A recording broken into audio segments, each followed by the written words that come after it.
Les BRICS rassemblent des pays qui sont issus pour la plupart du mouvement non aligné et qui apportent une alternative au système économique mondial, tout au moins en termes de coopération. Le premier rapport important, c'est l'existence d'une possibilité d'alternative au système établi depuis la création des institutions de Bretton Woods, la possibilité d'une alternative en termes de coopération économique multilatérale au niveau international. Deuxième acquis, la possibilité, à travers cette alternative, de discuter de manière multilatérale à chaque sommet pour étendre le champ des possibles en matière de coopération, et notamment la coopération scientifique et technologique.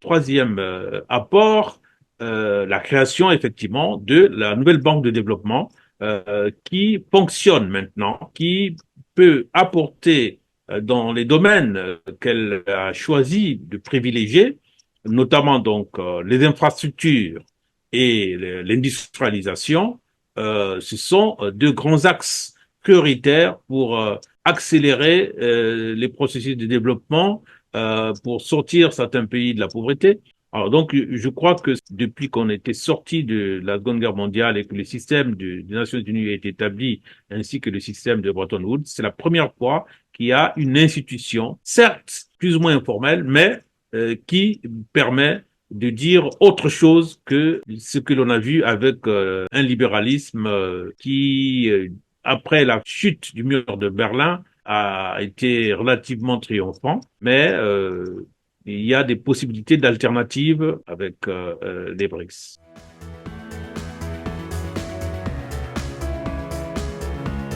Les chercheurs ont considéré que les BRICS plus euh, ont leur origine dans l'esprit de Bandung, dans ce qui s'était construit en 55 pour la décolonisation et pour le non-alignement, pour ne pas choisir dans la guerre froide qui alors s'était installée, et pour dire qu'il y a l'émancipation des peuples euh, par rapport à toute domination économique ou politique.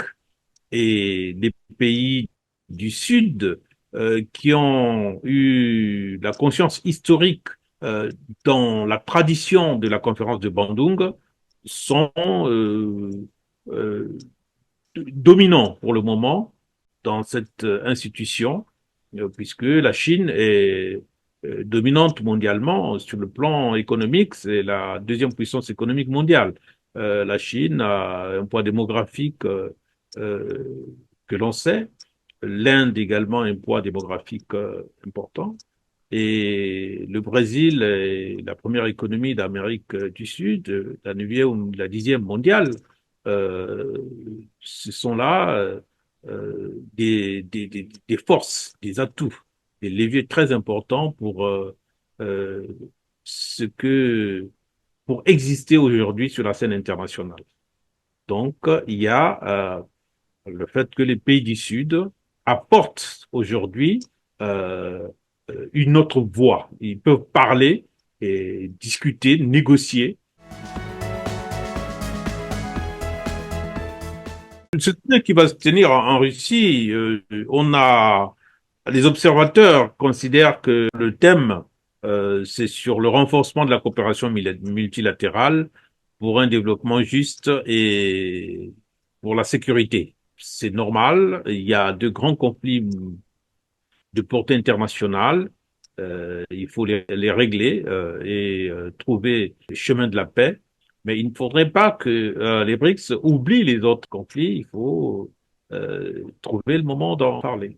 Par ailleurs, il faut faire le point sur le fonctionnement de la nouvelle banque de développement pour voir comment contribuer davantage au financement du développement. Il faut améliorer le fonctionnement du système de paiement qui a été introduit par les BRICS. C'est pour donner plus de possibilités, plus de choix aux pays qui veulent s'émanciper euh, et faciliter leur financement par d'autres ressources. Accélérer donc également la formation de la jeunesse, notamment la jeunesse africaine, dans la coopération scientifique